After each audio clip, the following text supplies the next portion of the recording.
Thousands of years ago, a black couple gave birth to twins. One twin was Caucasian and the other twin was black. Yeah. This is the belief of the black Hebrew Israelites, or should I say Hebrew Israelites. They believe that Jacob was black and Esau was white. They understand that the word red in Genesis 25:25 describes Esau as being red and hairy. They believe that this describes white men. Here's the problem. That same Hebrew word is used to describe an Israelite named King David, who was also the ancestor of Jesus Christ. That word red and ruddy comes from the same Hebrew word Admoni. Check it out for yourself. I want to give all the praises and the honor to Yahweh Bahashem, Yahweh Shai Bahashem, Recha HaKwadash, and double honors to the elder apostles and the elder bishops of Great Millstone.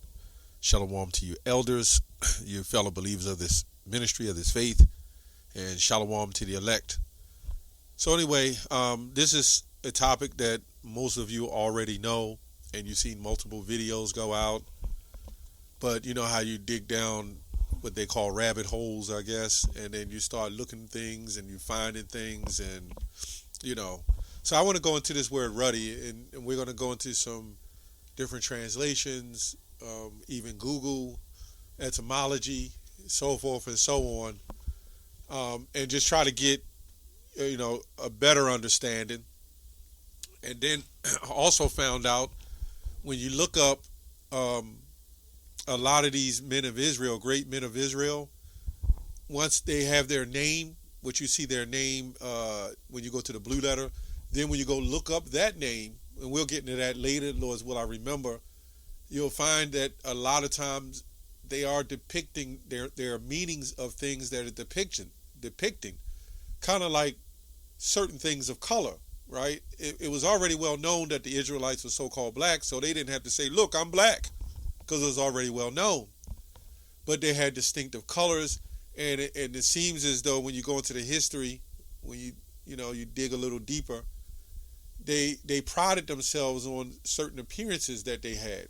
And this is what happened when it comes to David. So we're going to read that, 2 Samuel 16:12, and it says, let me just get to the point, and this is Jesse. It says, and he sent and brought him, now he was ruddy, right? He was ruddy with all beautiful countenance. That's what it says. Now, for whatever reason, this word ruddy was put there, which didn't really have to be. So the same way that these people say we're using black to make the argument of Israelites being so-called black, they're using this word ruddy to make the argument seems that the Israelites are ruddy. Now, when you go to Genesis 25:25, it says he was red all over like a hairy garment. Never said he was ruddy, but it's when you go into the definition, it'll say red and ruddy. We'll show you why that happened too.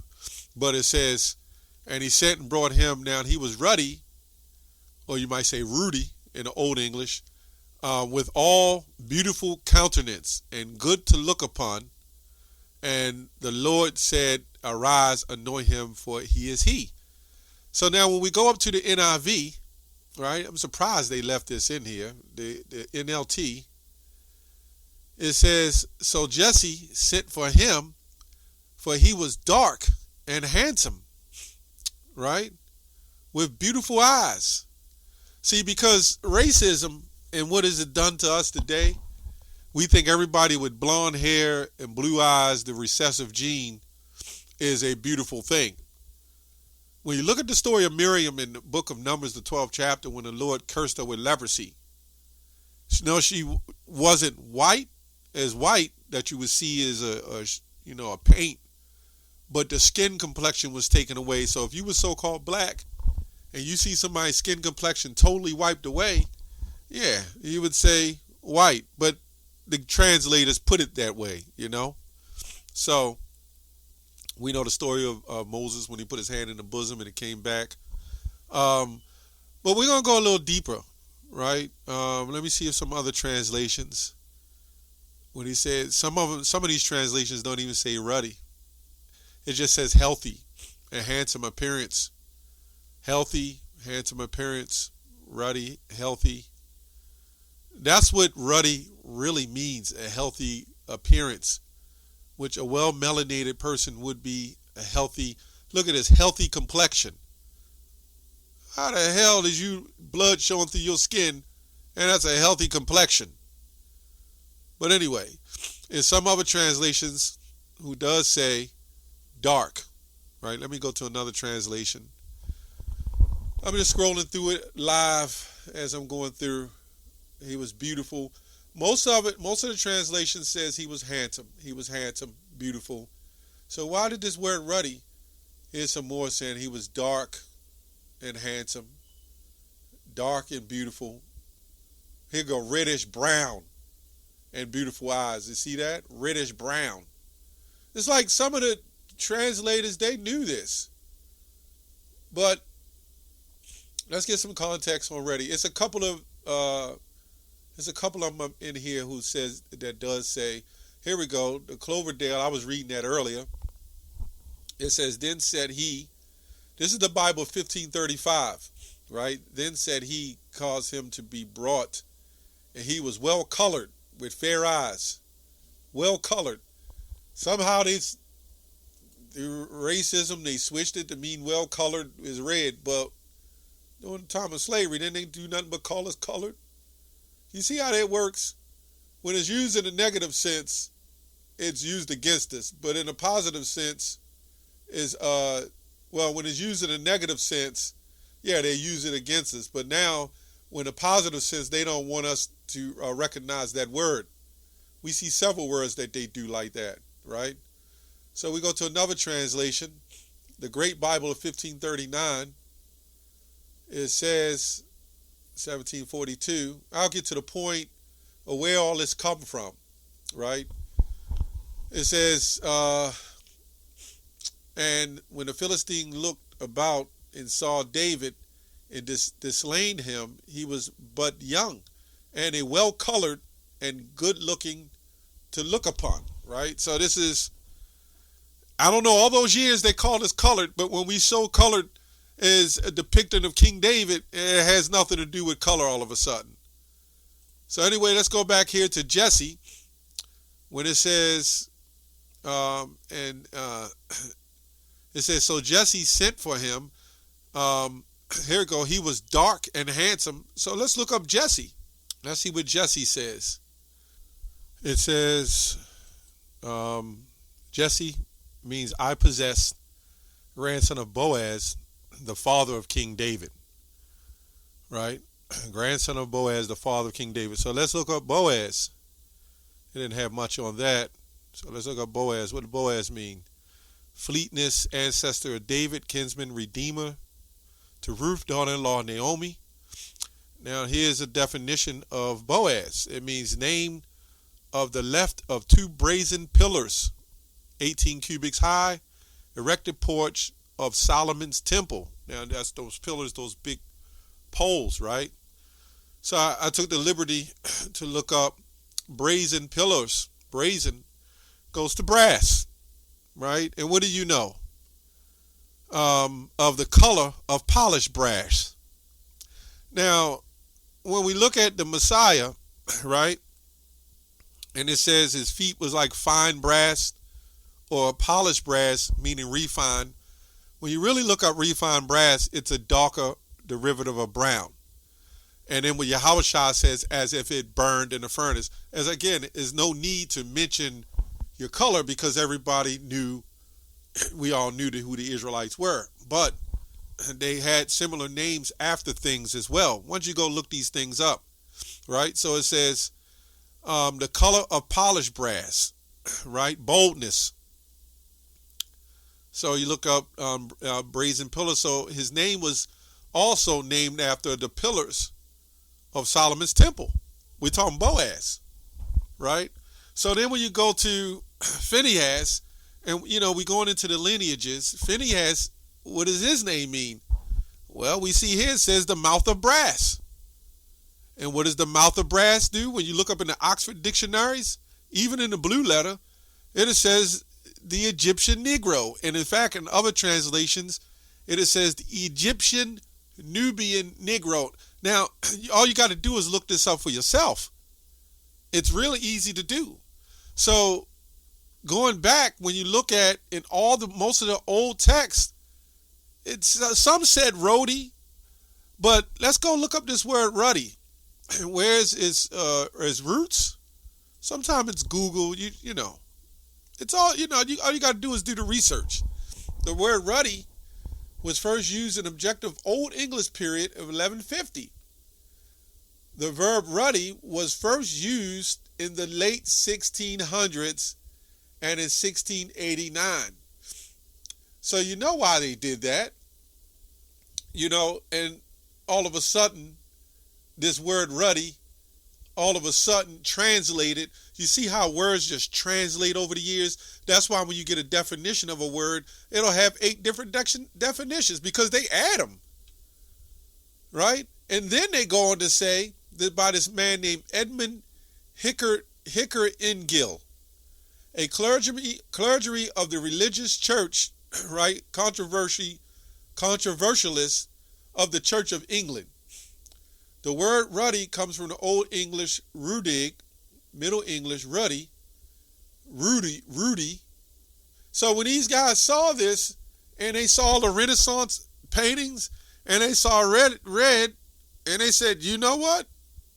It's got to be red. It makes sense to why they wasn't nothing wrong with the word ruddy, right? It says mean red in color, redness. But watch what it says. In the UK, ruddy is used as an informal term to express anger, similarly to the word bloody. Now, I went and did more research in the online etymology. It says, it goes to word red, but it says implemented for bloody. It is recorded in the 1914 related to ruddiness. So they associated blood with ruddy or Rudy. And it had nothing to do with red. It had nothing to do with blood, to be honest. Now, when you look at the animals, you Google it, you'll see like a brownish, reddish color. But the word ruddy really had nothing to do with red at all. Now this guy, Edmund Hickle, whatever his name is, I don't know, Edward Hicker-Engill, right? This man, let me go here and see if I can find information on this man and who this man was. I thought I had it. Let me go back. This man, Edward Hicker-Engill, something like that. And this is in 1609. So why did they change that in 1609? Right? What was the purpose? Well, you had the Bible Crusaders. You had a whole lot of stuff happening. Now, this man, Edmund Hicker-Engill, was an English churchman, soldier. He was convicted of forgery and slander and trespass, right, in 1651. So you're going to trust a guy like this? He's the one that was responsible, at least I believe, to changing that word from its true origin to red. And because of Renaissance art and because of racism, and of course, when they took the Bible and gave it back to us, they wanted us to roll with that ruddy being red, like a white man. You know, the worst thing is a thief. A thief will do whatever he can to what they call identity theft. They're the worst because they assume your identity. And that's what this man has done to America. That's what he's done to our Holy Land. That's what he's done to everywhere he's gone. He's always assumed everybody else's identity, right? It says here, in the Bible, the word ruddy is used as a term of a praise of human skin, right? And was considered a mark of beauty by dark-skinned Israelites. For example, 1 Samuel 16:2. But then it says, ruddy-cheeked, bright-eyed, and handsome. But then some of the commentators interpreted ruddy to mean red. It says it right here. You can Google it right here. So that word ruddy had nothing to do with red. We knew that as Israelites, especially at Great Millstone, and I would say other One West camps. All of us Israelites knew that. But this is just more proof. And like I said, when you go into Boaz, when you look him up, his name actually is another name for polished brass. The Messiah in Matthew 10, his feet like the polished brass. A Revelation, polished brass. Phineas, the Negro. And I'm sure if you look up various others and you go into those names, some of them will link to have something to do with beauty and color. Like we see with Song of Solomon 1 and 5, and they say it was the so-called black woman, a heathen woman saying I'm black and comely to a white man. You see how they do with racism? And see, understanding race is not strictly color.